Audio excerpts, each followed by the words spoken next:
नमो भगवते वासुदेवाय। ओम नमो भगवते वासुदेवाय। ओम नमो भगवते वासुदेवाय। ओम अज्ञानतिमिरान्धस्य ज्ञानाञ्जनाशलाकया चक्षुरुन्मीलितं येन तस्मै श्री गुरवे नमः। হরে কৃষ্ণ। সমস্ত ভক্তবৃন্দকে সুস্বাগত।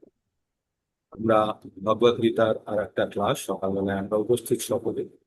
ভগবদ গীতা ভগবানের মুখনিসৃত বাণী। ভগবান কুরুক্ষেত্রে যুদ্ধ করতে এই পরম জ্ঞান তার প্রিয় সখা অর্জুনকে দিয়েছিলেন। অর্জুন যখন তার আত্মীয় পরিজনের সঙ্গে যুদ্ধ করতে হবে ভেবে ভীষণ ভাবে মানসিক ভাবে বিধ্বস্ত হয়ে গেছিলেন, দ্বিধাগ্রস্ত হয়ে ভাবতে পারছিলেন না কি করব কি করব না, তখন ভগবান এই পরম জ্ঞান অর্জুনকে দান করেন। আর এই জ্ঞান প্রাপ্ত করে অর্জুন সমস্ত প্রকারকার দ্বিধা এবং সমস্ত প্রকারের দ্বিধা এবং দ্বন্দ্ব থেকে মুক্ত হয়।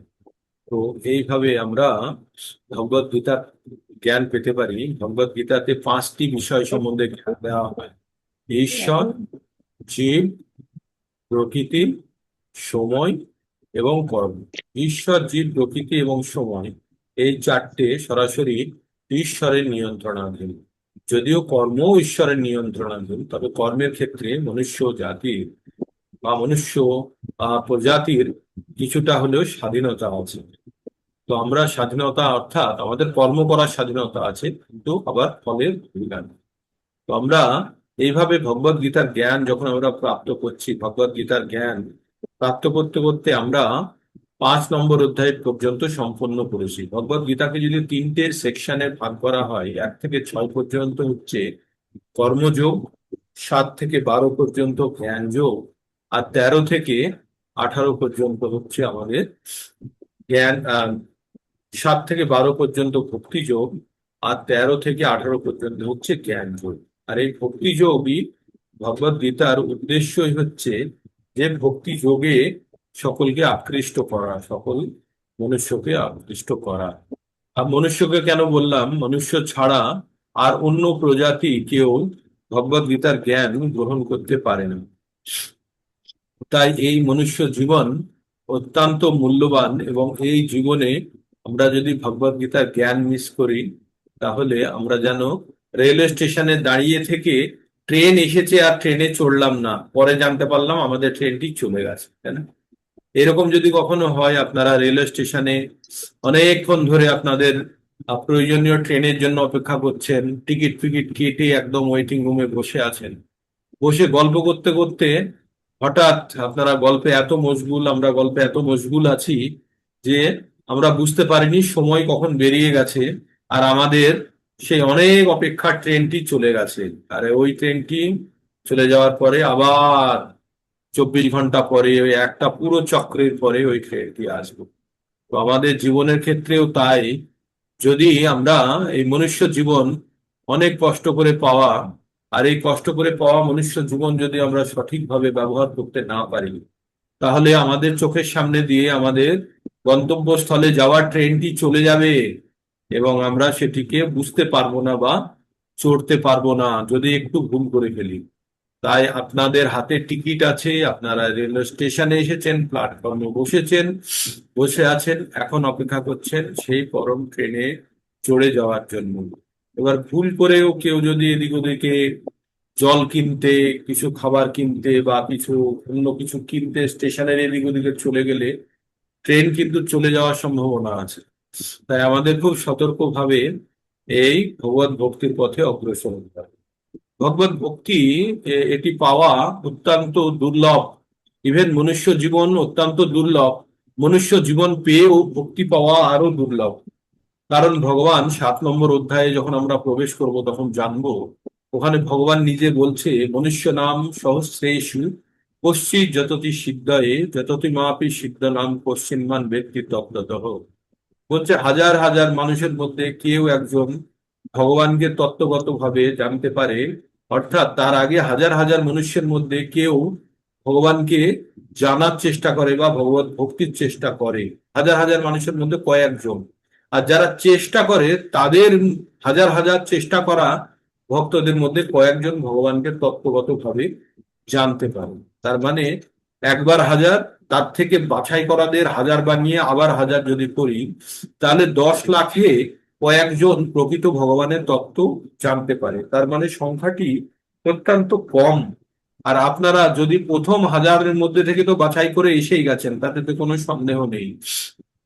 এবং পরের গুলোর মধ্যেও যদি আপনারা নিজেদেরকে বাছাই করে ফেলেছেন, তাহলে জানবেন অত্যন্ত ভাগ্যবান আপনারা, যে আপনারা ভগবত গীতার জ্ঞান প্রাপ্ত করে প্রকৃত মার্গে থেকে আপনারা ভগবত ধামের উদ্দেশ্যে যাত্রা করছেন। তো তাহলে রেল স্টেশন থেকে ট্রেন যেন কখনো ফসকে না চলে যায়, আমাদের খুব সতর্ক হতে হবে। আমরা কর্মযোগের অন্তিম চরণে চলে এসেছি। আমরা জ্ঞান প্রাপ্ত করতে শুরু করেছিলাম 2 নম্বর অধ্যায় থেকে। 2 নম্বর অধ্যায়কে ভগবত ভক্তির সামারি বলা হয়, বা ভগবত গীতার সামারি বলা হয় 2 নম্বর অধ্যায়কে। আমরা 2 নম্বর অধ্যায়ের পরে আমরা 3 নম্বর অধ্যায়ে কর্মযোগ, 4 নম্বরে জ্ঞান যোগ, 5 নম্বরে কর্ম সন্ন্যাস, এই 3টে অধ্যায় আমরা পড়লাম। সেখানে বিশদভাবে আমরা কর্ম সম্বন্ধে জ্ঞান লাভ করেছি। কর্মের ধরন কি, কি কি কর্ম হয়, এই কর্মগুলি কিভাবে করা উচিত, সকাম কর্ম, বিকর্ম এবং অকর্ম। এই কর্মগুলি এই কর্মগুলি কিভাবে আমাদেরকে আহ ভুল পথে বা বন্ধনে বেঁধে দেয়, কোনটি আমাদের মুক্তিদায়ক, আমরা সব জেনেছি। সকাম কর্ম এবং বিকর্ম আমাদের বন্ধনকারী। অকর্ম, যেটি ঈশ্বরের উদ্দেশ্যে কৃত কর্ম, সেটি হচ্ছে আমাদের মুক্তিদায়ক। আমাদের জানতে হবে যে কর্ম না করে আমরা কখনো বাঁচতে পারবো না, তাই আমাদের কর্ম করতেই হবে।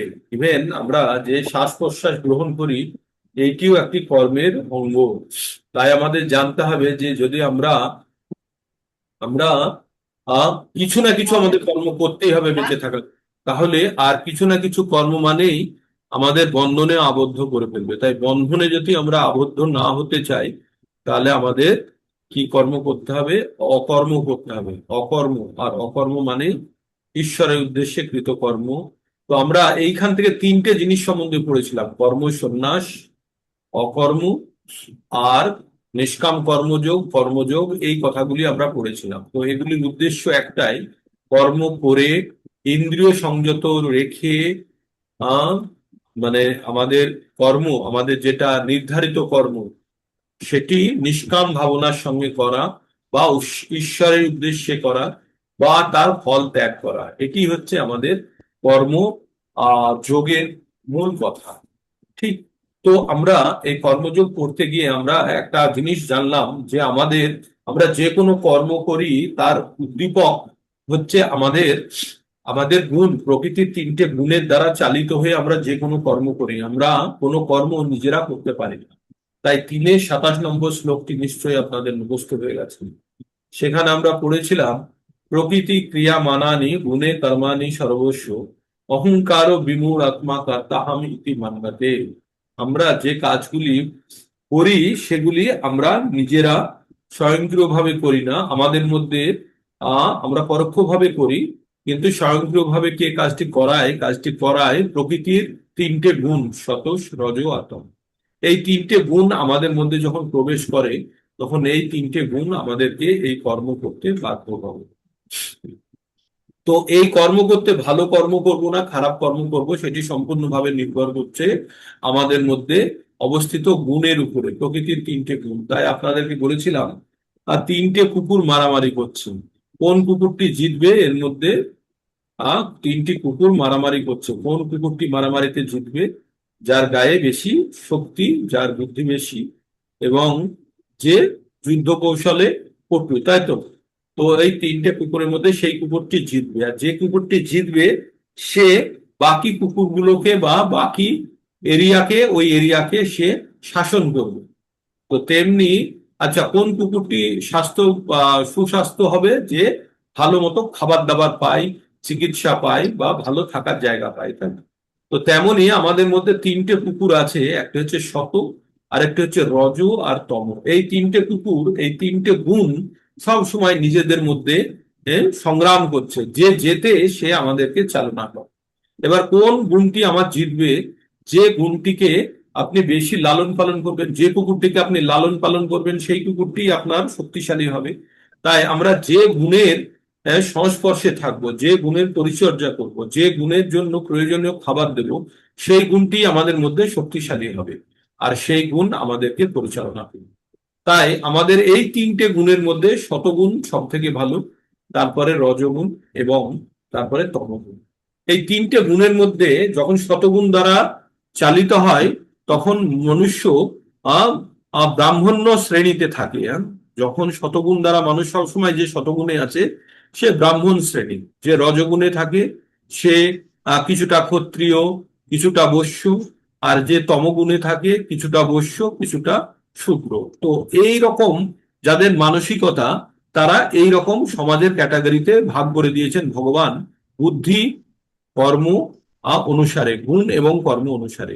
তাই আমাদের সর্বদা চেষ্টা করতে হবে শতগুণে থাকতে। প্রথমত, শতগুণে থাকতে গেলে আমাদের দুটো জিনিস খুব প্রয়োজন। একটা হচ্ছে আমাদের এই গুণের প্রভাবটা বেশি হয় আমাদের খাদ্য, আহার এবং সঙ্গর কারণে।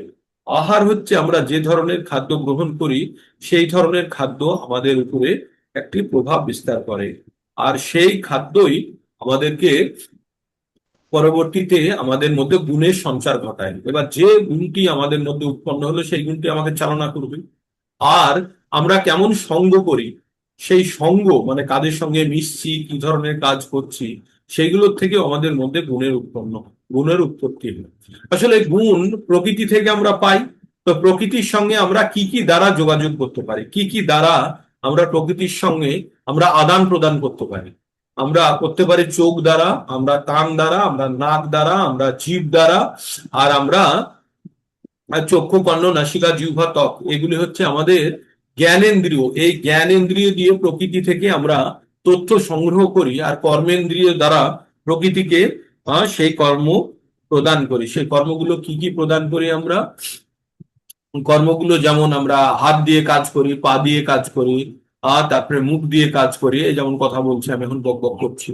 আর তারপরে আমরা উপস্থ এবং পায়ু, এইগুলো দিয়ে আমরা কাজ করে থাকি। এগুলো সব কর্মেন্দ্রের মধ্যে পড়ে। আর জ্ঞানেন্দ্রিয়ের মধ্যে পড়ে চক্ষু, কর্ণ, নাসিকা, জিহ্বা, ত্বক।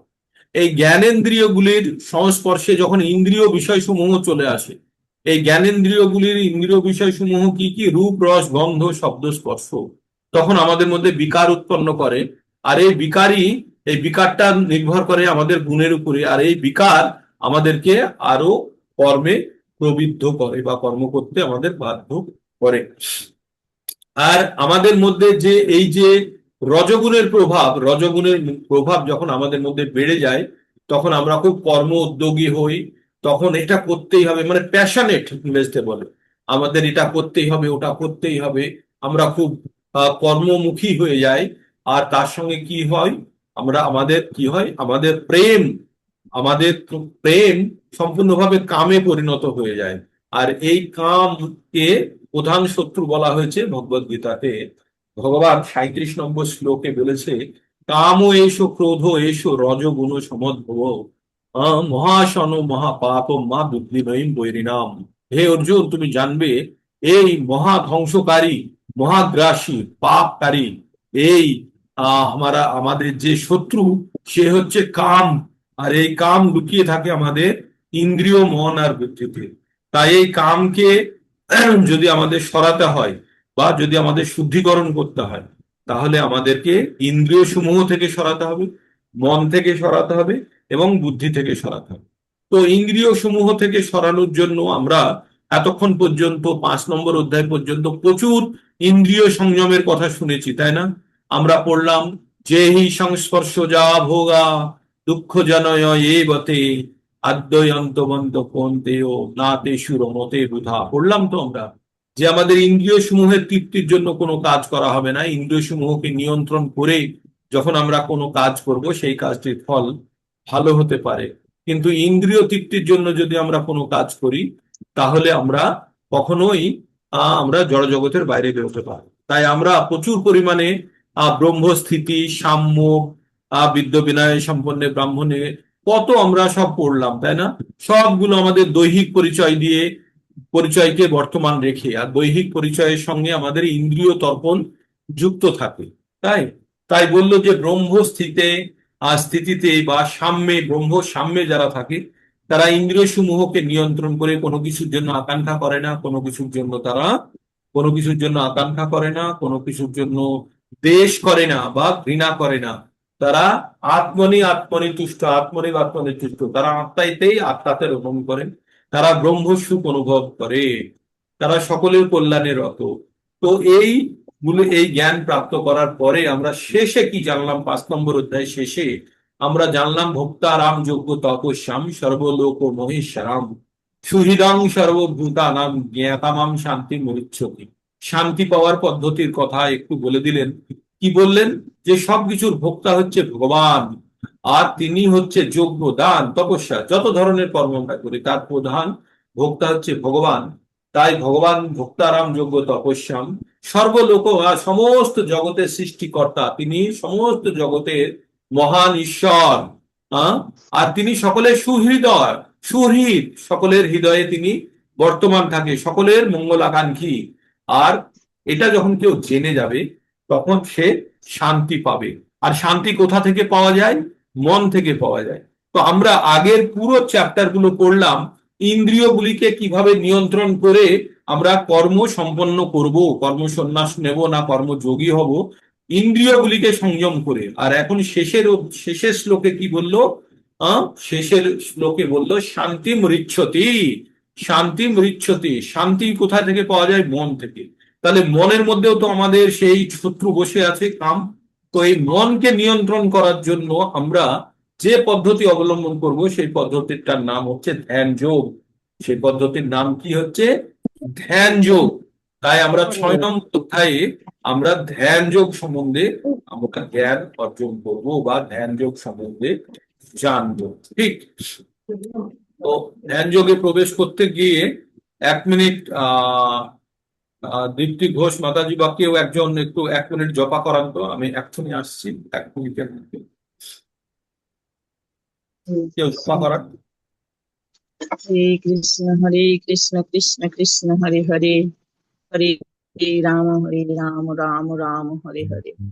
हरे कृष्ण कृष्ण कृष्ण हरे हरे, हरे राम राम राम हरे हरे। हरे कृष्ण कृष्ण कृष्ण हरे हरे, हरे राम राम राम हरे हरे। हरे कृष्ण कृष्ण कृष्ण हरे हरे, हरे राम राम राम हरे हरे। हरे कृष्ण कृष्ण कृष्ण हरे हरे, हरे राम राम राम हरे हरे। हरे कृष्ण कृष्ण कृष्ण हरे हरे, हरे राम राम राम हरे हरे। हरे कृष्ण कृष्ण कृष्ण हरे हरे, हरे राम राम राम हरे हरे। हरे कृष्ण कृष्ण कृष्ण हरे हरे, हरे राम राम राम हरे हरे। हरे হরে कृष्ण कृष्ण कृष्ण हरे हरे, हरे राम राम राम हरे हरे। বন্ধুরা, অনেক ধন্যবাদ মাতাজি পরিচয়ের জন্য। আর আমরা এবার তাহলে মনকে নিয়ন্ত্রণ করতে গেলে আমাদের কি করতে হবে? তাহলে মনকে নিয়ন্ত্রণ করার জন্য আমরা ধ্যান যোগ করব। ধ্যান যোগ মানে এই 1 থেকে 6 নম্বর অধ্যায়গুলি সবই আমাদের কর্মযোগের মধ্যে অবস্থিত। তাহলে কর্মযোগের মধ্যে মধ্যে আমরা কি কি পড়লাম? আমরা পড়লাম অর্জুন বিষাদ যোগ 1 নম্বরে। 2 নম্বরে 2 নম্বরে পড়লাম আমরা সার, পড়লাম ভগবদ গীতা, সেখানে আমরা সাংখ্য যোগ বা সার জানলাম সেখানে। আর 3 নম্বর অধ্যায়ে কর্মযোগ সম্বন্ধে জানলাম কি কি ধরনের কর্ম আছে শত্রুকে। 4 নম্বরে আমরা জ্ঞান যোগে আমরা জানলাম যে কর্মে কি কি হওয়া উচিত। 5 নম্বরে জানলাম যে কর্ম সন্ন্যাস ভালো না কর্মযোগ ভালো, আর এগুলোর মধ্যে ছোট ছোট পার্থক্য কি। ফাইনালি কি জানলাম? যে আমাদের সমস্ত ইন্দ্রিয় সমূহকে নিয়ন্ত্রণ করে আমাদের কর্মের আহ জ্ঞানে জ্ঞানী হয়ে আমাদের কর্মফল ত্যাগ করে ঈশ্বরের উদ্দেশ্যে কর্ম করা। আর শেষে আমরা কি জানলাম, ভগবান সবকিছু ভোক্তা, আর তাই আমাদের ভগবানের উদ্দেশ্যেই কর্ম করা উচিত। আর তাই তখনই আমরা শান্তি পাবো। আর শান্তি আমরা কোথায় থেকে পাই? শান্তি আমরা মন থেকে পাই। আর যখন মন থেকে শান্তি আমরা যখন পাই, তাহলে মনকে শান্ত করার জন্য শান্তি বলে কোনো জিনিস হয় না, অশান্তির অভাবটাই হচ্ছে শান্তি। মন যখন সম্পূর্ণভাবে মন যখন সম্পূর্ণভাবে স্থির থাকে, তখন আমরা শান্তি প্রাপ্ত করতে পারি। যেমন পুকুরে যখন ঢেউ চলে, তখন পুকুরকে বলা হয় অশান্ত। কিন্তু পুকুরকে শান্ত কখন বলা হয়? যখন জলকে আহ পুকুরের জলকে চঞ্চল করার জন্য কোনো বায়ু বা কোনো ধরনের বাইরেকার কোনো রকমের বিচলিত করার কোনো বিষয় থাকে না, তখন তখন জলকে বলা হয় শান্ত, তাই না? তখন জল স্থির থাকে। তাহলে আমাদের মন কখন স্থির থাকে? যখন বাইরের বিভিন্ন কোনো ধরনের উদ্দীপক আমাদেরকে ডিস্টার্ব করতে পারে না। তো আমরা এবার 6 নম্বর অধ্যায়ে আমরা ধ্যান যোগ সম্বন্ধে পড়বো। ধ্যান যোগের মাধ্যমে আমরা কি করব?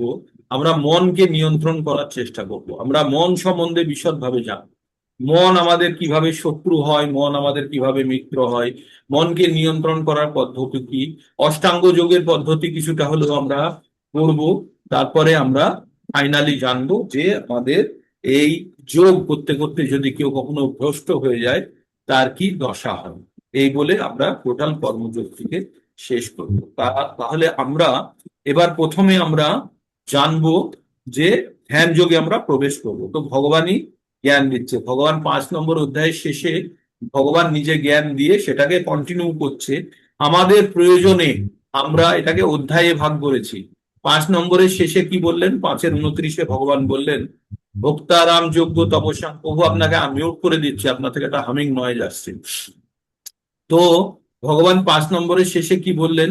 ভোক্তারাম যোগ্য তপস্যাম সর্বলোক মহেশ্বরম সুহৃদং সর্বভূতানাম জ্ঞাতামাম শান্তিম ঋচ্ছতি। ভগবান বললেন তো যে সকলের সকলের সুহৃদ ভগবান সকলের হৃদয়ে থাকে।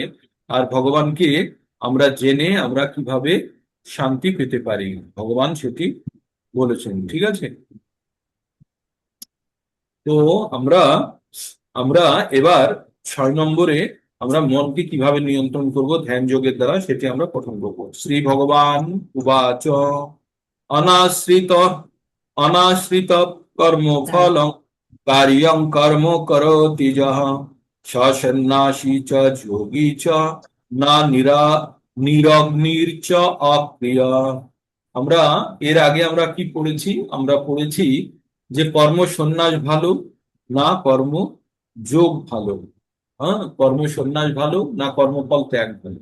এবার সন্ন্যাসীর কথা বলা হচ্ছে। সন্ন্যাসী কে সেটা আমরা একবার জানবো। অনাশ্রিত অনাশ্রিত কর্মফলং অনাশ্রিত কর্মফলং কার্যং কর্ম করোতি য সন্ন্যাসী চ যোগী চ না নিরাগ্নির চ অপ্রিয়। তো আমরা বললাম অনাশ্রিত মানে আশ্রিত না হয়ে। তো আমরা কিভাবে পড়বো শ্লোকটি? অনাশ্রিত কর্ম ফলং কার্যং কর্ম করোতি যা সন্ন্যাসী চ যোগী চ না নিরগ্নির চ অপ্রিয়।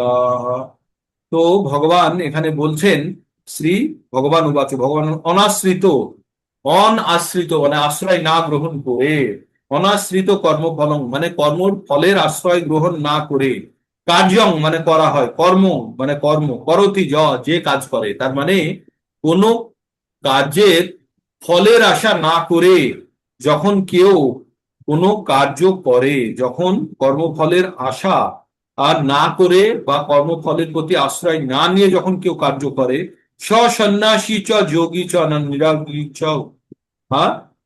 অপ্রিয় বলছে, তাকে তাকে সন্ন্যাসী বলা হয় না। আর যোগী বা সন্ন্যাসী বা যোগী তাকে বলা হয় না যে আগুন জ্বালায় না, তাকে নয়। যে কর্মফলের প্রতি আকাঙ্ক্ষা না করে যে কর্ম করে, সেই হচ্ছে আসল সন্ন্যাসী বা যোগী। নাকি যে আগুন জ্বালায় না বা কর্ম ত্যাগ করেছে, সে যোগী বা সন্ন্যাসী না। সেই কথাটি বলতে চেয়েছে। তো আমরা কি পড়ি? উত্তরটা কি দেওয়া আছে বাংলায়? যিনি কর্মফলের প্রতি আসক্ত না হয়ে তার কর্তব্য কর্ম সম্পাদন করেন তিনি যথার্থ সন্ন্যাসী বা যোগী। বোঝা গেল? যিনি কর্মফলের প্রতি আসক্ত না হয়ে তার কর্তব্য কর্ম সম্পাদন করেন তিনি যথার্থ সন্ন্যাসী বা যোগী।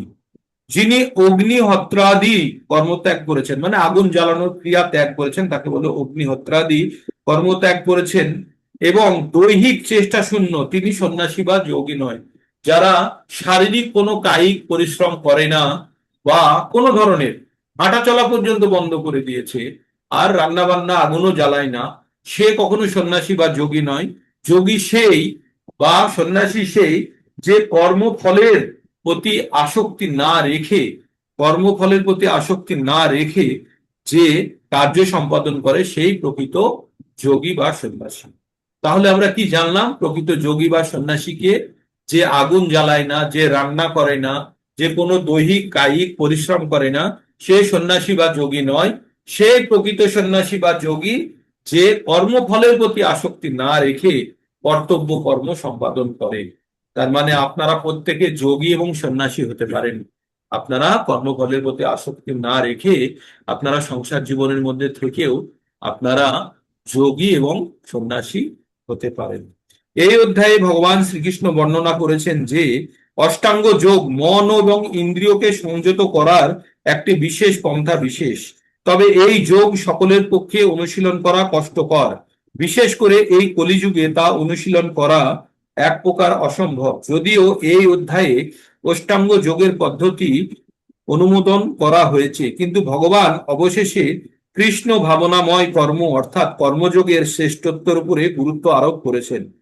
এই জগতে সকলেই তার পরিবার এবং পরিজনের জন্য ভরণ পোষণের জন্য কর্ম করেন, কিন্তু ব্যক্তিগত স্বার্থ অথবা ভোগবাঞ্ছা ব্যতীত কেউই কোনো কর্ম করেন না, তা ক্ষুদ্র বা বিস্তর পরিসর যাই হোক না কেন।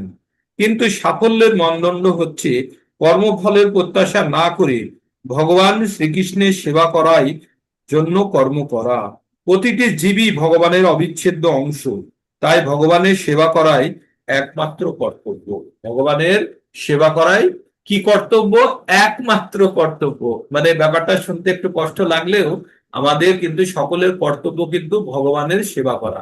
এবার ভগবানের সেবা করার জন্য আমাদেরকে জীবন ধারণ করতে হবে। সেই জীবন ধারণের জন্য যতখানি আর্থিক উপার্জন কর্ম করা সেগুলো করুন, সেগুলো কিন্তু আর সকাম কর্ম বা বিকর্মের মধ্যে থাকছে না। কারণ সেটির উদ্দেশ্য হচ্ছে জীবন ধারণ করা। আর জীবন ধারণের উদ্দেশ্য কি? ভগবানের জন্য কর্ম করা।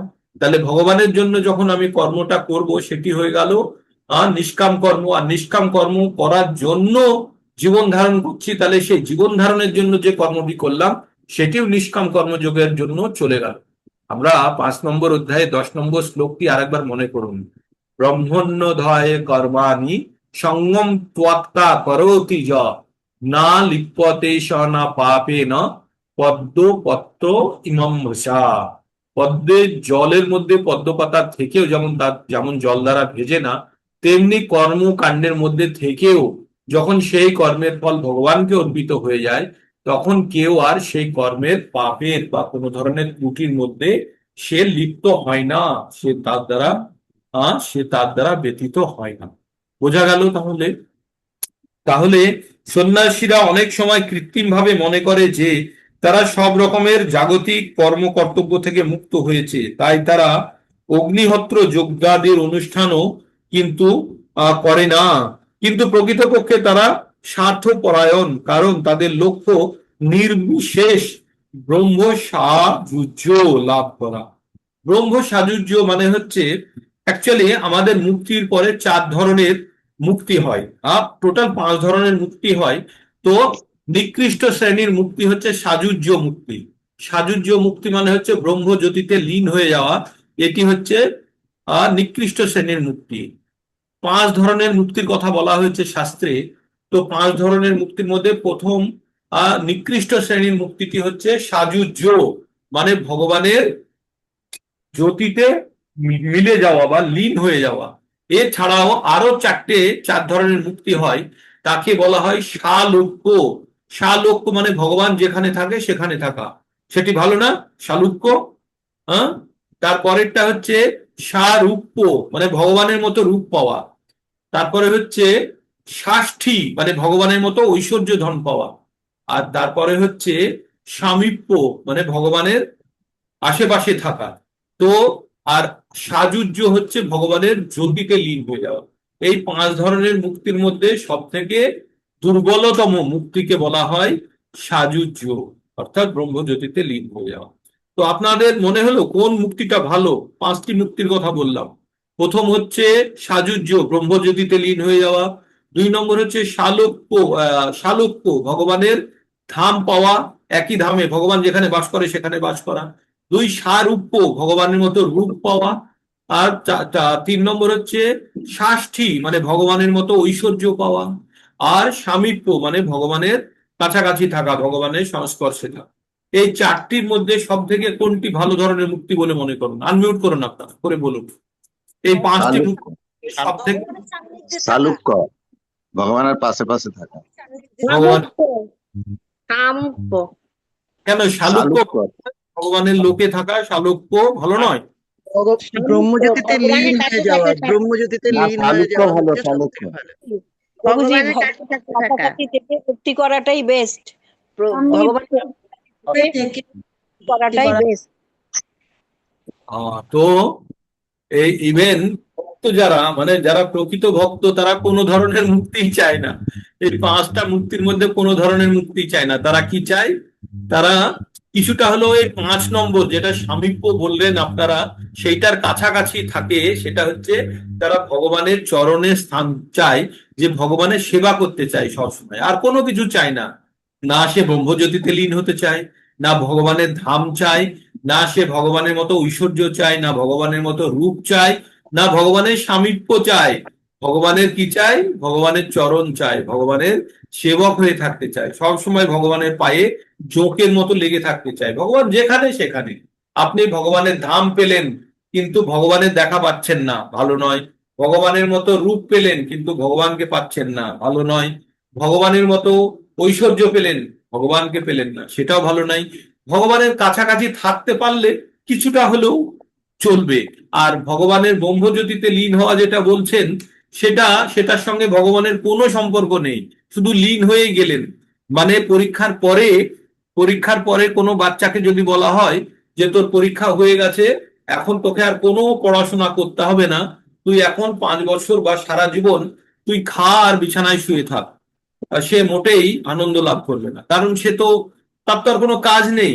কিন্তু তাকে যদি বলা হয় পরীক্ষার পরে তুই আর একটা পড়াশোনার জন্য রেডি হো, প্রথমত একটু কষ্ট মনে হয়, কিন্তু পরবর্তীতে তার জীবনের অগ্রগতি। কিন্তু কেউ যদি ব্রহ্মজ্যোতিতে লীন হয়ে যায়, তাহলে কিন্তু সে আবার পরবর্তীতে ফিরে আসার একটা সম্ভাবনা থাকে, কারণ সেখানে সে কর্তব্যহীন অবস্থায় থাকে। ঠিক আছে? তো সেটি আলাদা আলাদা আচার্যরা আলাদা আলাদা ভাবে বিচার করেছেন। তবে অ্যাজ পার, মানে বর্তমানে আমরা যেটা পঠন করছি তার মধ্যে থেকে আমরা যেটা জেনেছি, যে 5 ধরনের মুক্তি, এবং যারা প্রকৃত শুদ্ধ ভক্ত তারা 5 ধরনের মুক্তির কোনোটাই তারা আকাঙ্ক্ষা করে না। আর এখানে যেটা বলা হয়েছে সাযুজ্য, যেটা ব্রহ্মজ্যোতিতে লীন হয়ে যাওয়া, সেটিকে এই 5টি মুক্তির মধ্যে আবার দুর্বলতম মুক্তি বলা হয়েছে। কি বলা হয়েছে? প্রকৃতপক্ষে যারা স্বার্থ পরায়ণ, তাদের লক্ষ্য হচ্ছে নির্বিশেষ ব্রহ্ম সাযুজ্য লাভ করা। এই বাসনা জাগতিক কামনা থেকে মহত্তর হলেও তা স্বার্থশূন্য নয়। ঠিক তেমনি সকল রকমের জাগতিক ক্রিয়াকলাপ পরিত্যাগ করে অর্ধ নির্মিলিত নেত্রে যে যোগী তপস্যা করে চলেছেন, তাও ব্যক্তিগত স্বার্থ বা আত্মতৃপ্তির দ্বারা প্রভাবিত। কিন্তু কৃষ্ণ ভাবনাময় ভাবিত ভক্ত কেবল পরমেশ্বরের তৃপ্তি বিধান সাধন করার জন্য নিঃস্বার্থভাবে কর্ম করেন। কৃষ্ণ ভাবনাময় ভক্তের আত্মতৃপ্তির কোনো বাসনা থাকে না। শ্রীকৃষ্ণের সন্তুষ্টি বিধান করাই তার একমাত্র মানদণ্ড। আর তাই তিনি যথার্থ যোগী, যথার্থ সন্ন্যাসী। বৈরাগ্যের বৈরাগ্যের মূর্ত বিগ্রহ শ্রী চৈতন্য মহাপ্রভু প্রার্থনা করেছেন। আমরা সকালে যেটা প্রার্থনা করি প্রতিদিন, কি প্রার্থনা করি? না ধনম না জনম, না ধনম না জনন, না ধনন না জনন না সুন্দরীম, না কবিতাং বা জগদীশ কাময়ে মম জন্মনি জন্মনীশ্বরে ভবতাদো ভক্তির অভৈতুকি তৈ না ধনন না জনন না সুন্দরীম কবিতাং বা জগদীশ কাময়ে মম জন্মনি জন্মনীশ্বরে ভবতাদো ভক্তির অভৈতুকি তৈ। তাই ভগবান কি বলছেন? বলছেন, হে জগদীশ্বর, আমি ধন কামনা করি না, আমি জন বা আমার অনুগামী কামনা করি না, আমি সুন্দরী স্ত্রী বা সুন্দরী পুরুষ কামনা করি না। আমার একমাত্র কামনা হচ্ছে আমি যেন জন্ম জন্মান্তরে তোমার প্রতি অহৈতুকী মানে অকারণে ভক্তি লাভ করতে পারি। এটাই হচ্ছে ভক্তের চরম চাওয়া। সে কোনো ধরনের মুক্তি, ভগবানের ধাম, ভগবানের রূপ, ভগবানের ঐশ্বর্য, ভগবানের সামীপ্য, ব্রহ্মজ্যোতি কোনো কিছু চায় না। সে চায় ভগবানের ভক্তি করতে অহৈতুকী, অপ্রতিহত, মানে কোনো কারণ ছাড়াই নিরন্তর ভগবানের সেবায় যেন সে যুক্ত হতে পারে। আপনারা যখন চৈতন্য চরিতামৃত পড়বেন বা ভাগবতমে পড়বেন, তখন জানবেন যে ভগবত ভক্ত কিভাবে তা ভগবানের থেকে বেশি আনন্দ লাভ করে। আনন্দের উৎস হচ্ছে ভগবান, কিন্তু ভগবানকে যে আনন্দ প্রদান করার চেষ্টা করে, সে বলছে যে ভগবান আনন্দ প্রদানকারী আশ্রয় হচ্ছে রাধারানী। ভগবানের অন্তরঙ্গা শক্তির অংশ হচ্ছে রাধারানী, আর আনন্দের বিষয় হচ্ছে ভগবান। এবার ভগবান বলছে, ভগবান রাধারানীর সঙ্গে প্রেমে যতখানি আনন্দ ভগবান করে তার কোটি গুণ রাধারানী করে, কারণ রাধারানী তাকে সেবা প্রদান করে। তাই বলছে ভগবত ধামে সেবার মাধ্যমে আনন্দ প্রাপ্ত করা। যে যত বেশি আমাদের এই ভৌতিক জীবনে আমরা যে যত ভোগ করি তত বেশি আনন্দ পাওয়ার চেষ্টা করি তো ভোগের মাধ্যমে, আর আমাদের বৈকুণ্ঠ লোক বা ভগবানের ধাম উল্টো, সেখানে যে যত বেশি সেবা প্রদান করে সে তত বেশি আনন্দ ভোগ করে, আর যে সেবা গ্রহণ করে সে কম্পারেটিভলি কম আনন্দ ভোগ করে। তার মানে সেখানে সেবা দেওয়ার জন্য সবাই প্রস্তুত। এখানে যেমন সেবা পাওয়াটা বা সেবা আমরা গ্রহণ করতে বেশি আনন্দিত হই, সেখানে সেবা দান করে বেশি আনন্দিত। তো আমরা ধীরে ধীরে যখন সেগুলোতে যাব তখন আমরা জানতে পারবো। তো এবার আমরা পরবর্তীতে আমরা পড়বো 2 নম্বর শ্লোকটি। জং সন্ন্যাসমিতি পাহুর্যোগম তম বিদ্ধি জম সন্ন্যাসমিতি পাহুর্যোগম তম বিদ্ধি পাণ্ডব নাহং নাহি সংশস্তো সংকল্প যোগী ভবতি কশ্চন। কি বললো? জম সন্ন্যাস,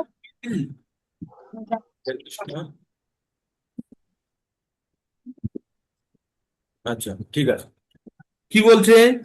জম সন্ন্যাসম ইতি জম সন্ন্যাসম ইতি পাহুর্যোগম তম বিদ্ধি পাণ্ডবম। কি বলছে? প্রাহু মানে বলা হয়, যোগম যোগ, তম মানে তাকে, বিদ্ধি জানবে। বলছে যাকে সন্ন্যাস বলা হয় তাকেই যোগ বলা হয়। কি বলছে? জম সন্ন্যাসম ইতি পাহুর যোগম, যেটাকে সন্ন্যাস বলা হচ্ছে তাকেই যোগ বলা হচ্ছে। আমি বলছি না, কখনো আমার কথাকে কখনো ভাববেন না যে এ ব্যক্তি কি বুঝে নিজের মতো করে বলছে। না, ভগবদ গীতায় যেটা লেখা আছে আমি কিন্তু পড়ছি। আপনাদের মনের মধ্যে যদি কখনো কনফ্লিক্ট হয় তখন সবসময় শাস্ত্র রেফার করবেন। শাস্ত্র, সাধু, গুরু, এই তিনজন হচ্ছে কোনো সিদ্ধান্তের সাপোর্ট করে। তো আমরা শাস্ত্র সবসময় আমরা রেফার করব। যখনই কোনো জিনিস সম্বন্ধে সন্দেহ হবে সঙ্গে সঙ্গে শাস্ত্র রেফার করে। সন্দেহ কখন হয়? যখন আমাদের মনের মধ্যে এক্সিস্টিং ধারণা, আমাদের মনের মধ্যে যে ধারণা আছে সেই ধারণার বিরুদ্ধে কোনো জিনিস যখন আমরা শুনতে যাই তখন আমাদের মনের মধ্যে কনফ্লিক্ট শুরু হয়ে যায়, দ্বন্দ্ব শুরু হয়ে যায়, তাই তো? তখনই আমাদের কি করতে হবে? দ্বন্দ্ব নিরসনের জন্য সাধু, গুরু শাস্ত্রের আশ্রয় নিতে হবে। তখন আমাদের প্রথম যে জায়গাটায় আশ্রয় নিতে হবে সেটি হচ্ছে শাস্ত্র। তাই যখনই আপনাদের মনের মধ্যে দ্বন্দ্ব উৎপন্ন হবে তখনই আপনারা কিন্তু শাস্ত্রের প্রথম আশ্রয়টি শাস্ত্রে নেবেন। শাস্ত্রে আদৌ কি সেই কথাটি বলছে? যদি বলে তাহলে গো অ্যাহেড, আমাদের মনের মধ্যে যে ধারণা আছে সেই ধারণা ভ্রান্ত। এবং শাস্ত্রটি আবার অথেন্টিকেটেড কিনা সেটা দেখে নিতে হবে। সেটার জন্য কে বলবে? আমাদের গুরু বলবে এবং সাধুরা বলবে। এই তিনজনে যখন সাপোর্ট সার্টিফাই করবে তখন ঠিক আছে। সাধু, গুরু আর শাস্ত্র তিনজন যখন একই কথা বলবে তখন আমাদের চোখ বন্ধ করে গ্রহণ করতে হবে। তো এখানে শাস্ত্র কি বলছে? শাস্ত্র বলছে যো সন্ন্যাসম ইতি পাহুর যোগম তম তম বিদ্ধি পাণ্ডব। যেটাকে যেটাকে সন্ন্যাস বলা হচ্ছে সেটাকেই তাকে যোগী বলা হচ্ছে। না না হি সংনস্ত, না হি সংনস্ত সংকল্প যোগী ভবতি পশ্চিম। কারণ এই ইন্দ্রিয় সুখের বাসনা ত্যাগ না করলে কখনো যোগী হওয়া যায় না। তাই কি বললেন? বললো তারপরে আমরা কি পড়লাম? শেষের লাইনটা কি বললাম? না হি অসংন্যস্ত, ত্যাগ না করে। সংন্যস্ত মানে সংযুক্ত হয়ে থাকা, অসংন্যস্ত মানে বিচ্ছিন্ন হয়ে থাকা বা ত্যাগ করা। নাহি অবশ্যই, যদি কেউ না ত্যাগ করতে পারে সংকল্প, তাহলে সে যোগী হন না। যোগী ভবতি কশ্চন, কখনোই যোগী হতে পারেন না। কখন? যদি সে জাগতিক জাগতিক সংকল্প ত্যাগ না করতে পারে বা ইন্দ্রিয় সুখভোগের বাসনা ত্যাগ না করতে পারে, সে কখনো যোগী হতে পারে না। তাহলে আমরা যোগী এবং সন্ন্যাসীর ডেফিনেশন কি জানলাম? যোগী আর সন্ন্যাসী মোটামুটি একই। যারা কর্মফলের ইচ্ছা ত্যাগ করে, যারা জাগতিক সুখ স্বাচ্ছন্দ্যের ইচ্ছা ত্যাগ করে, ইন্দ্রিয় সুখের ইচ্ছা ত্যাগ করে কর্মকে কর্তব্য হিসাবে ভগবানের সেবা হিসাবে জেনে কর্ম করে, তারাই প্রকৃত যোগী বা সন্ন্যাসী। ইন্দ্রিয় সুখ ভোগের বাসনা না ত্যাগ করে কখনো যোগী হওয়া যায় না। যথার্থ সন্ন্যাস যোগ বা ভক্তি যোগের তাৎপর্য হচ্ছে জীবাত্মা রূপে স্বীয় স্বরূপ সম্বন্ধে অবগত হয়ে সেই অনুসারে কর্ম করা। জীবাত্মার কোনো পৃথক স্বতন্ত্র অস্তিত্ব নেই। আমাদের কোনো পৃথক স্বতন্ত্র অস্তিত্ব নেই। জীব ভগবানের তটস্থা শক্তি, তট মানে যেটা হচ্ছে জলও না ডাঙাও না। আমাদের মধ্যে যে আত্মা আছে সেটি হচ্ছে ভগবানের অন্তরাঙ্গা শক্তি। আর আমাদের স্থূল শরীর বা সূক্ষ্ম শরীর, বহিঃশরীর, সেটা হচ্ছে প্রকৃতির তিনটে গুণ দ্বারা বা প্রকৃতির পঞ্চভূত দ্বারা তৈরি। মাটি, জল, বায়ু, অগ্নি, আকাশ। এই পাঁচটি তত্ত্ব দ্বারা তৈরি। এটি হচ্ছে ভগবানের বহিরাঙ্গা প্রকৃতি। তাহলে বহিরাঙ্গা প্রকৃতি আর অন্তরঙ্গা প্রকৃতি দুটো মিলন ক্ষেত্রকে বলা হয় তট। তাই আমরা হচ্ছি ভগবানের তটস্থা শক্তির অন্তর্গত। যখন সে জড় শক্তির দ্বারা প্রভাবিত হয় তখন সে বদ্ধ অবস্থা প্রাপ্ত হয়। যখন আমরা আমাদের মধ্যে কি আছে? আত্মা আছে। আত্মা হচ্ছে ভগবানের চিন্ময় শক্তি। আর আমাদের শরীরটা হচ্ছে আমাদের কি?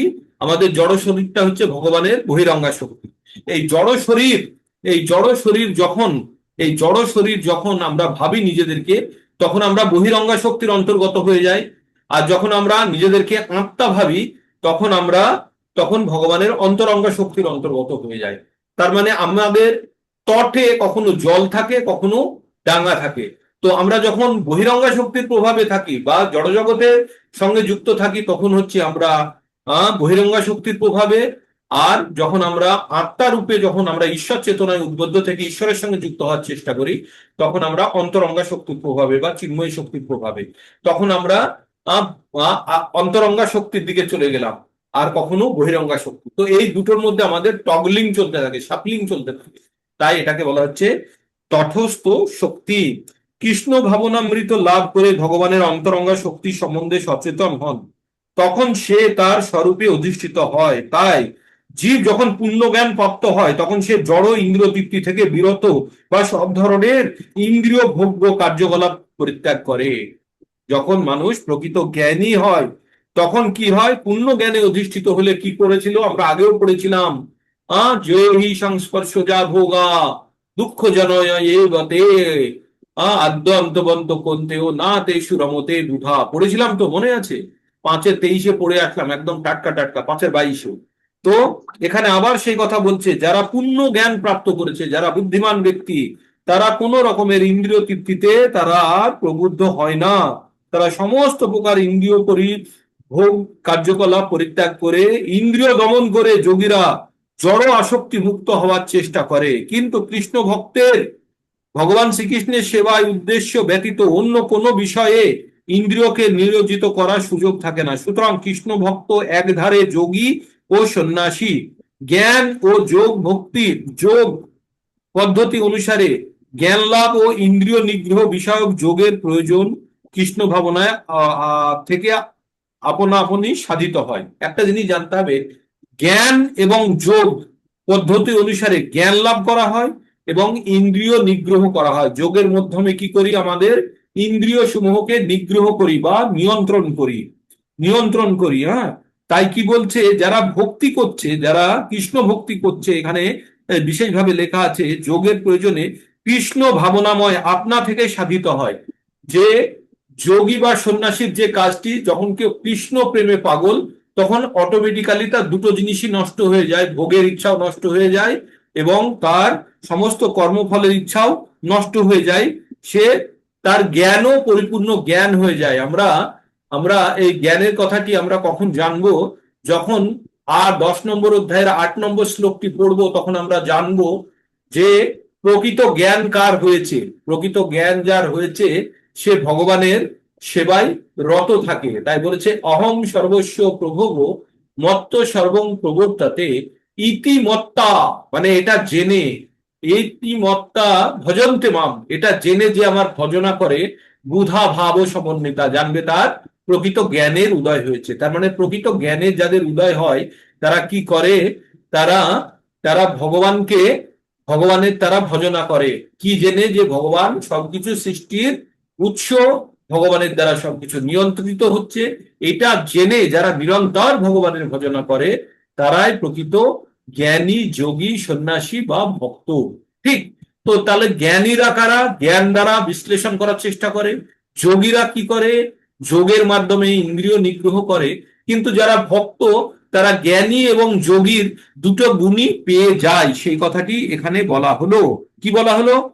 যে কৃষ্ণ ভক্ত একধারে যোগী এবং সন্ন্যাসী। জ্ঞান ও যোগ পদ্ধতি অনুসারে জ্ঞান লাভ ও ইন্দ্রিয় নিগ্রহ বিষয়ক যোগের প্রয়োজনে কৃষ্ণ ভাবনাময় আপনা থেকেই সাধিত হয়। ব্যক্তিগত স্বার্থ সিদ্ধির প্রবৃত্তির পরিত্যাগ না করতে পারলে জ্ঞান বা যোগ সাধন করার কোনো অর্থ হয় না। জীবাত্মার প্রকৃত উদ্দেশ্য হচ্ছে সব রকম ব্যক্তিগত স্বার্থ ত্যাগ করে ভগবানের সন্তুষ্টি বিধানে ব্রতী হওয়া। একদম মোক্ষম কথাটি বলে দিলেন। জীবাত্মার মানে আমরা যারা জীব, আমাদের প্রকৃত উদ্দেশ্য কি? আমাদের প্রকৃত উদ্দেশ্য হচ্ছে সব রকমের ব্যক্তিগত স্বার্থ পরিত্যাগ করে ভগবানের সন্তুষ্টি বিধানে ব্রতী হওয়া। আমরা ভাগবতমের মধ্যে অনেকগুলো শ্লোক পড়েছি, তার মধ্যে দুটি শ্লোক আপনাদের বারবার শোনাই, যে আমরা যে বর্ণ এবং যে আশ্রমের মধ্যে আছি সেখানে থেকে ভগবানের সন্তুষ্টি বিধান করাই আমাদের জীবনের পরম লক্ষ্য। 1 নম্বর ক্যান্টোর 2 নম্বর অধ্যায়ের 13 নম্বর শ্লোকে আমরা জানতে পাই, অত পুম্ভির দ্বিজ শ্রেষ্ঠ বর্ণাশ্রম বিভাগশ স্বনুষ্ঠিতস্য ধর্মস্য স্বয়ং সিদ্ধিম হরি তোষণম। খুব সহজ। অত পুম্ভি দ্বিজ শ্রেষ্ঠ, হে শ্রেষ্ঠ ব্রাহ্মণগণ, তুমি জানো। নৈমিষারণ্যের জঙ্গলে এই কথাগুলি বলা হচ্ছে। কি বলছে? হে ব্রাহ্মণগণ, তোমরা জানো। কি জানো? যে বর্ণ এবং আশ্রমে যে যেখানেই আছে সেখানে থেকে যদি এমন কিছু কাজ করে যার দ্বারা ঈশ্বরের সন্তুষ্টি বিধান হচ্ছে,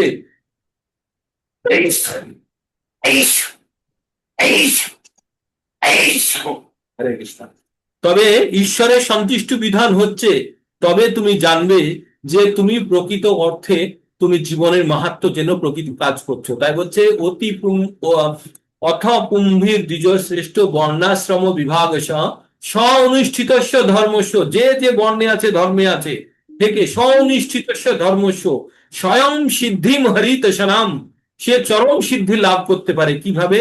হরিকে সন্তুষ্ট বিধান করে। তাই এখানে বলা হচ্ছে কি, এখানেও তাই বলা হচ্ছে যে যে যিনি কৃষ্ণ, যিনি জীবাত্মার প্রকৃত উদ্দেশ্য হচ্ছে সব রকমের ব্যক্তিগত স্বার্থ ত্যাগ করে ভগবানের সন্তুষ্টি বিধান করা, ভগবানের সন্তুষ্টি বিধান করা। আর ওই রকমই আর একটা শ্লোক আমরা পড়েছিলাম, সেটি বর্ণ আশ্রম সম্বন্ধে বেশি রিলেটেড। সেটি ছিল দুই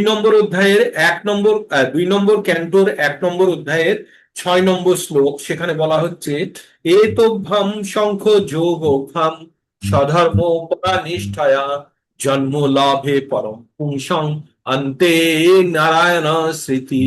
বলছে যে এই ধর্ম প্রত্যেকটা মানুষের বর্ণ এবং আশ্রমের মধ্যে থেকে যে প্রকৃত অর্থে যদি অন্তকালে যদি ভগবানকে স্মরণ করতে পারে, তবেই তার জীবনের পরম উদ্দেশ্য সাধিত হলো। আদারওয়াইজ আমরা যতই পরীক্ষার জন্য প্রিপারেশন নেই, পরীক্ষার হলে যদি না লিখতে পারি, তাহলে কিন্তু আমাদেরকে কেউ পাশ করাবে না। তাই আমাদের জানতে হবে, আমরা জীবনে যত কিছু যাই করছি, আমাদের চরম পরীক্ষা কিন্তু অন্তিম ক্ষণে আসে।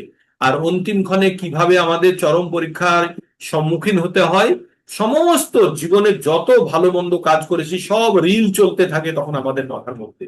আর শেষে যেটি স্থির হয় সেটি আমাদের পরবর্তী জীবনের রাস্তা নির্ধারণ করে। তাই আমরা এই জড়জগতে থাকা অবস্থায় যদি ভগবত ভক্তি না করি, তাহলে মৃত্যুর সময় কোনো অবস্থাতেই ভগবানের স্মরণ হবে না। আর ভগবানের স্মরণ না হলে আমরা এই জন্ম মৃত্যুর চক্র থেকে মুক্ত হতে পারবো না। যিনি কৃষ্ণ ভাবনাময় অমৃত লাভ করেছেন, ইন্দ্রিয় সুখ ভোগের প্রতি তার কোন রকম স্পৃহা থাকে না। তিনি সব সময় ভগবান শ্রীকৃষ্ণের ইন্দ্রিয় তৃপ্তি সাধন করার চেষ্টা করেন। স্বয়ং সিদ্ধিম হরিদশনম, হরির কে তৃপ্ত করার চেষ্টা করেন। আর একটা আছে, এইরকমই শ্লোক আছে 1 নম্বর ক্যান্টোর 2 নম্বর অধ্যায়ে 7 নম্বর সম্ভবত শ্লোকটি আছে। ধর্ম স অনুষ্ঠিত পুংসং, ধর্ম স অনুষ্ঠিত পুংসং বিবক্ষেন কথা সুজা না উৎপাদায়ে যদি রক্তিম শ্রম এব হি কেবলম। যদি আমরা ধর্ম বা আশ্রমে থেকে যেখানে আছি সেখানে থেকে যদি বিবক্ষেন মানে হচ্ছে ভগবান কৃষ্ণের যদি সন্তুষ্টি বিধান না করতে পারি, তাহলে যেটা করলাম সেটা পরিশ্রম মাত্র। কি সেটা? মাত্র পরিশ্রম। না উৎপাদয়ে যদি রক্তিম, তার প্রতি যদি আমরা অনুরক্ত না হতে পারি, তার প্রতি যদি আমাদের আকর্ষণ না বাড়ে, তাহলে শ্রম এবং হি কেবলম, কেবল শুধু শ্রম হচ্ছে। তার মানে আমরা এই পৃথিবীতে জন্মগ্রহণ করে যত কিছু কাজ করছি, যা কিছু করছি, শেষে যদি ভগবানের প্রতি আসক্তি, ভগবানের প্রতি প্রেম, ভগবানের প্রতি নিষ্ঠা না উৎপন্ন হয়, তাহলে আমরা জানবো যে আমরা ব্যর্থই চেষ্টা করে গেলাম, কিছুই করলাম না। আবার আমাদের এই জন্ম মৃত্যুর চক্রে আবদ্ধ হতে হবে। যে ছেলে সারা বছর না পড়ে বা পড়ে পরীক্ষার খাতায় লেখে না, তাকে আবার সেই ক্লাসেই পড়তে হয়। 4-5 বার ওরকম পড়ার পরেও যদি না করতে পারে, তাহলে তাকে নিম্ন ক্লাসে নামিয়ে দেওয়া হয় বা তাকে স্কুল থেকে তাড়ানো হয়। তো তেমনি আমরা বারবার জন্মগ্রহণ করে একটু একটু করে উন্নতি লাভ করছি, আর বারবার কম্পার্টমেন্টাল পেয়ে এই মনুষ্য জীবনের মধ্যে আছে। এবার যদি মনে করেন 5-6 বার ফেল করে ফেলেছি, তাহলে নিম্নজনিতেও চলে যেতে পারে। আর নিম্নজনিতে যাওয়া মানে আবার সেই 1, 2, 3, 4 করতে করতে 84 লক্ষ প্রজাতি ঘুরে আসা। তাই ভেবে দেখুন, আমরা যারা মনুষ্য জীবনের মধ্যে আবদ্ধ হয়ে আছি, তারা অনেক অনেক ভাগ্যবান। আমাদের কাছে পরম সুযোগ এসে গেছে, আর এই সুযোগটিকে কাজে লাগিয়ে আমাদের কিন্তু ভগবত ধামে বা ভগবত ভক্তিতে লীন হয়ে ভগবানের আশ্রয় পাওয়ার আমাদের একটা সুবর্ণ সুযোগ। তাই আমাদের এই সুযোগটি কোনো অবস্থাতে হাতছাড়া করা চলবে না।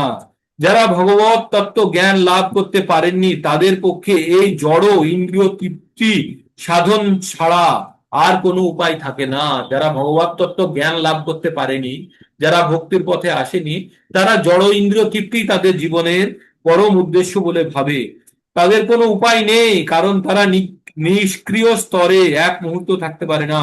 কৃষ্ণ ভাবনামৃত অনুশীলন করার ফলে সবকটি প্রয়োজনই যথার্থভাবে সাধিত হয়। কর্মত্যাগ, কর্মফল ত্যাগ, ইন্দ্রিয় সংযম, জ্ঞান সবকিছুই লাভ হয়ে যায় যদি কেউ ভক্তি মার্গে সঠিকভাবে ভগবানের চেতনায় উদ্বুদ্ধ থাকে। হরে কৃষ্ণ কৃষ্ণ কৃষ্ণ হরে হরে, হরে রাম রাম রাম হরে হরে। আমরা 2টো শ্লোক পড়লাম আজকে। 2টো শ্লোক আশা করি আপনারা কিছুটা হলেও বুঝতে পেরেছেন। যদি বুঝতে পারেন তাহলে খুব ভালো লাগবে, আর যদি বুঝতে না পারেন তাহলে আবার শুনবেন। যদি তাতেও বুঝতে না পারেন আবার শুনবেন, তাতেও যদি না বুঝতে পারেন বইটি পড়বেন, তাতেও যদি না বুঝতে পারেন আমাকে আবার বলবেন কষ্ট করে, আমি আবার আপনাদেরকে বলার চেষ্টা করি। তো এই ছিল আজকে সকালের প্রোগ্রাম। তো আমরা আপনাদের কারো কিছু বলার আছে?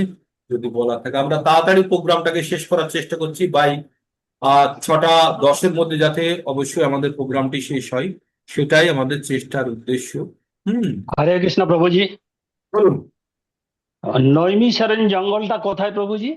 এটা এটা উত্তরপ্রদেশ এবং মধ্যপ্রদেশের কাছাকাছি উত্তরপ্রদেশে আছে, নৈমিষারণ্য জঙ্গলে, যেখানে ভাগবতমের কথা বলা হয়েছিল।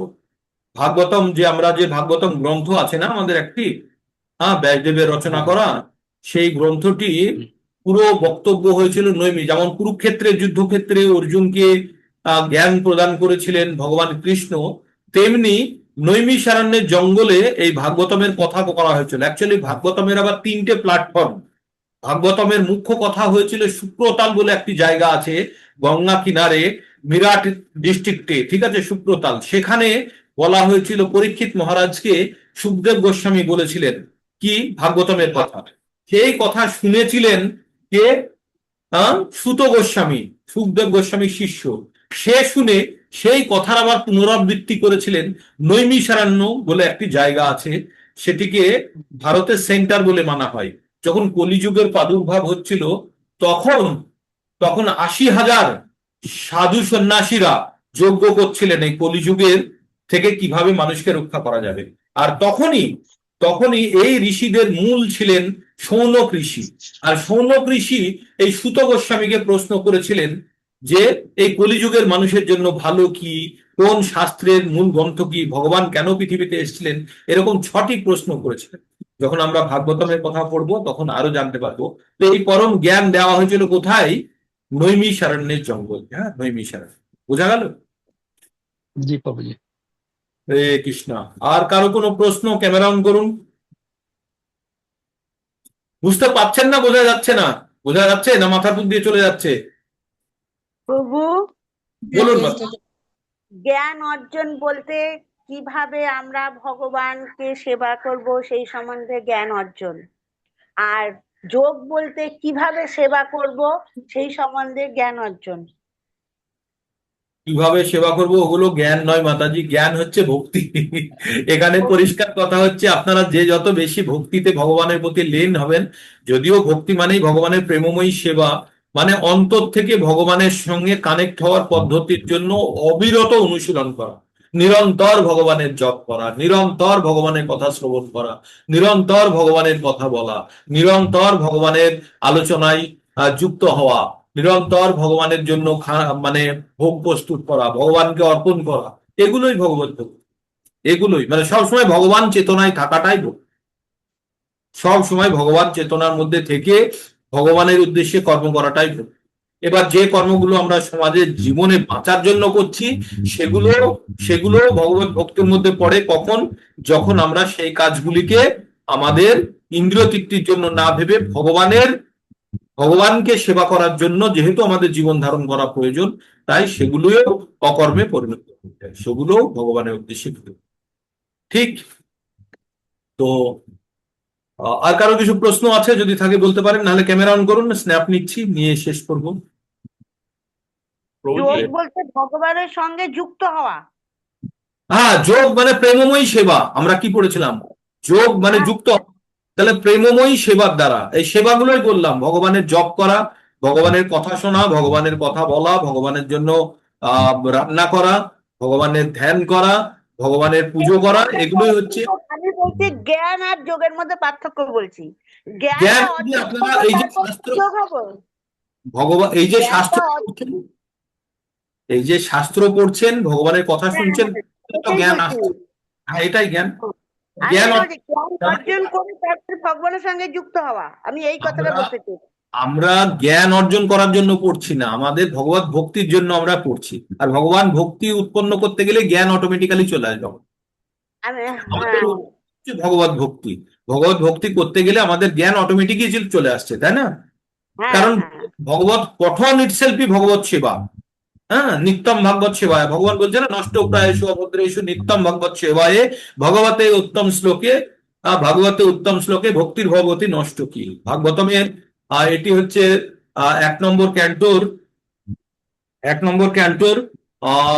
3 নম্বর অধ্যায় 1 নম্বর ক্যান্টোর 2 নম্বর অধ্যায়ের 18 নম্বর শ্লোক সম্ভবত এটি, সেখানে বলছে যে ভগবত কথা শুনলেই আমাদের মধ্যে যে কলুষ আছে, আমাদের মধ্যে যে পাপ আছে, আমাদের মধ্যে যে অভদ্রতা আছে, তা অটোমেটিক্যালি নষ্ট হতে থাকবে। অটোমেটিক্যালি নষ্ট হতে থাকবে। তো এটা নিত্যম করতে হবে, প্রতিদিন শুনতে। তখন কি হবে, আমাদের মধ্যে জ্ঞান অটোমেটিক্যালি চলে আসবে। ভগবান বলেছে না, মনে পড়ছে 10-এর 10 মুখস্থ করেছেন তো? তেষাং সতত যুক্ত নাম ভজতাং প্রীতিপূর্বকম দদামি বুদ্ধি যোগম তম ইয়ানু মায়ু পায়ন্তিতে। যে সব সময় আমার চেতনায়, আমার ভজনায় যুক্ত হয়ে আছে, সব সময় তাকে আমি বুদ্ধি দিই, তাকে আমি জ্ঞান দিই, সে যেন আমার কাছে চলে আসতে পারে। তাই তো বলেছে তো ভগবান? তো এই যে আপনারা ভক্তি যোগের অনুশীলন করছেন, এর মাধ্যমে আপনাদের জ্ঞান উৎপন্ন হচ্ছে। আর এটি ভক্তি যোগের অংশ। এই জ্ঞান যোগ ভক্তি যোগের অংশ।